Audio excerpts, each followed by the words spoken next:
ನಮಸ್ಕಾರ. ಕನ್ನಡದ ವಾಹಿನಿ ವಿಸ್ಮಯವಾಣಿ ಯೂಟ್ಯೂಬ್ ಚಾನೆಲ್ಗೆ ತಮ್ಮೆಲ್ಲರಿಗೂ ಸ್ವಾಗತ. ವರದಿ ಓದುತ್ತಿರುವುದು ವಿದುಷಿ ಸ್ವಾತಿ ಪಿ ಭರದ್ವಾಜ್. ದಾವಣಗೆರೆ ಜಿಲ್ಲೆಯಲ್ಲಿ ಕಳೆದ 2 ದಿನಗಳಿಂದ ಸುರಿಯುತ್ತಿರುವ ನಿರಂತರ ಮಳೆಯಿಂದ ಗ್ರಾಮೀಣ ಭಾಗಗಳಲ್ಲಿ ಸಂಭ್ರಮದ ವಾತಾವರಣ ನಿರ್ಮಾಣವಾಗಿದೆ. ಜಗಳೂರು ತಾಲೂಕಿನ ಹಲವೆಡೆ ಕೆರೆಗಳು ಕೋಡಿ ಬಿದ್ದು ನಾಲೆಗಳಲ್ಲಿ ನೀರು ಹರಿಯುತ್ತಿರುವ ದೃಶ್ಯ ರೈತರಲ್ಲಿ ಹರ್ಷ ಮೂಡಿಸಿದೆ. ಮಳೆಯ ಪರಿಣಾಮವಾಗಿ ರಸ್ತೆ ಸಂಚಾರದಲ್ಲಿ ಅಸ್ತವ್ಯಸ್ತತೆ ಕಂಡುಬಂದರೂ ಈ ಮಳೆ ಬೇಸಿಗೆಗೆ ಶಾಶ್ವತ ಪರಿಹಾರವಾಗಲಿದೆ ಎಂಬ ಭರವಸೆಯಲ್ಲಿ ರೈತರು ಸಂತೋಷ ವ್ಯಕ್ತಪಡಿಸಿದ್ದಾರೆ.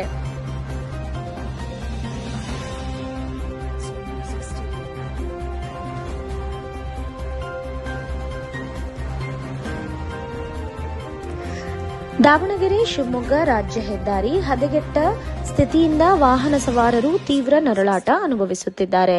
ಹೊನ್ನಾಳಿಯಿಂದ ಮುಂದೆ ರಸ್ತೆ ಬಿರುಕು ಬಿಟ್ಟು ಗುಂಡಿಗಳಿಂದ ತುಂಬಿ ಪ್ರಯಾಣಿಕರಿಗೆ ತೊಂದರೆ ಉಂಟುಮಾಡಿದೆ.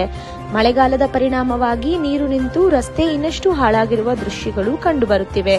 ಸ್ಥಳೀಯರು ಶೀಘ್ರದಲ್ಲಿ ರಸ್ತೆ ದುರಸ್ತಿ ಕಾರ್ಯ ಕೈಗೊಳ್ಳುವಂತೆ ಸರ್ಕಾರಕ್ಕೆ ಆಗ್ರಹಿಸಿದ್ದಾರೆ.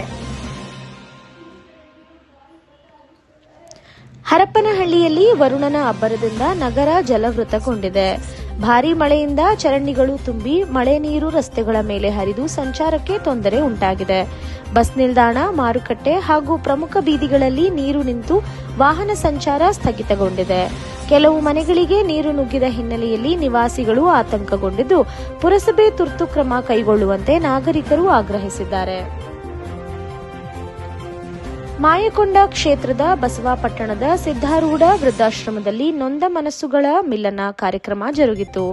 ಜನತಾ ಸರಕಾರಿ ಪ್ರಥಮ ದರ್ಜೆ ಕಾಲೇಜಿನ ವಿದ್ಯಾರ್ಥಿಗಳು ಆಶ್ರಮವಾಸಿಗಳಿಗೆ ಹಣ್ಣು ಹಂಪಲು ವಿತರಿಸಿ ಹಿರಿಯರನ್ನು ಉಪಚರಿಸಿದರು. ಕಾರ್ಯಕ್ರಮದಲ್ಲಿ ಕೃಷ್ಣಾನಂದ ಸ್ವಾಮೀಜಿ, ಪ್ರಾಂಶುಪಾಲ ಮಂಜಣ್ಣ, ಉಪನ್ಯಾಸಕರಾದ ಡಾ ಎಂಆರ್ ಲೋಕೇಶ್, ಡಾ ಎಡಿ ಬಸವರಾಜ್, ಯೋಗೇಂದ್ರ ಕುಮಾರ್, ಪ್ರಕಾಶ್ ಸೇರಿದಂತೆ ವೃದ್ಧಾಶ್ರಮದ ವ್ಯವಸ್ಥಾಪಕ ಎಚ್ಟಿ ಗುರುಮೂರ್ತಿ ಮತ್ತು ಕಾರ್ಯದರ್ಶಿ ಉಮಾದೇವಿ ಉಪಸ್ಥಿತರಿದ್ದರು. ಕರ್ನಾಟಕ ಸಾಬೂನು ಮತ್ತು ಮಾರ್ಜಕ ನಿಯಮಿತ ಕೆಎಸ್ಡಿಎಲ್ ಸಂಸ್ಥೆಯು 2024-25ನೇ ಸಾಲಿನ ಲಾಭಾಂಶವಾಗಿ 135 ಕೋಟಿ ರೂಪಾಯಿಗಳ ಚೆಕ್ ಅನ್ನು ಮುಖ್ಯಮಂತ್ರಿ ಸಿದ್ದರಾಮಯ್ಯ ಅವರಿಗೆ ಹಸ್ತಾಂತರಿಸಿದ್ದಾರೆ. ಈ ಸಂದರ್ಭದಲ್ಲಿ ಸಚಿವ ಎಂಬಿ ಪಾಟೀಲ್, ಕೆಎಸ್ಡಿಎಲ್ ಅಧ್ಯಕ್ಷ ಅಪ್ಪಾಜಿ ನಾಡಗೌಡ ಸೇರಿದಂತೆ ಹಲವು ಗಣ್ಯರು ಉಪಸ್ಥಿತರಿದ್ದರು. ಕೆಎಸ್ಡಿಎಲ್ ಸಂಸ್ಥೆಯು ಕಳೆದ ಹಣಕಾಸು ವರ್ಷದಲ್ಲಿ 1700 ಕೋಟಿ ವಹಿವಾಟು ನಡೆಸಿ 451 ಕೋಟಿ ಲಾಭ ಗಳಿಸಿದ್ದು, 30% ಲಾಭಾಂಶವನ್ನು ಸರ್ಕಾರಕ್ಕೆ ನೀಡಲಾಗಿದೆ. ಇದು ಸಂಸ್ಥೆಯ ಇತಿಹಾಸದಲ್ಲೇ ವಹಿವಾಟು, ಲಾಭ ಮತ್ತು ಲಾಭಾಂಶ ಮೂರರಲ್ಲೂ ಸಾರ್ವಕಾಲಿಕ ದಾಖಲೆ ಎಂದು ಸಚಿವ ಪಾಟೀಲ್ ತಿಳಿಸಿದ್ದಾರೆ.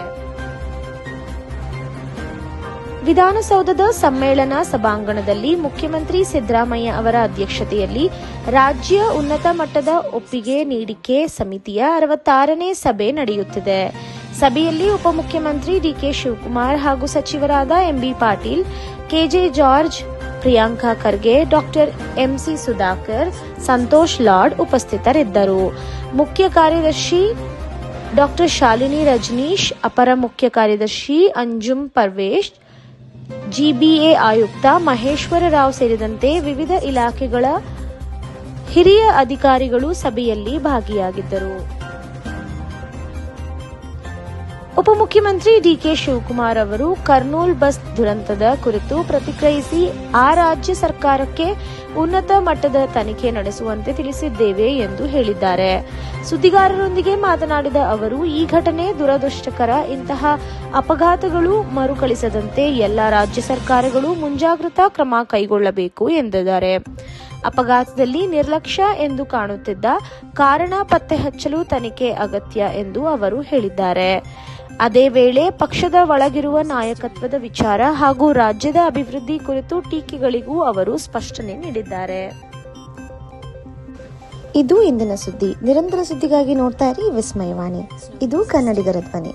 ವರದಿ ಓದಿದವರು ಸ್ವಾತಿ ಪಿ ಭರದ್ವಾಜ್.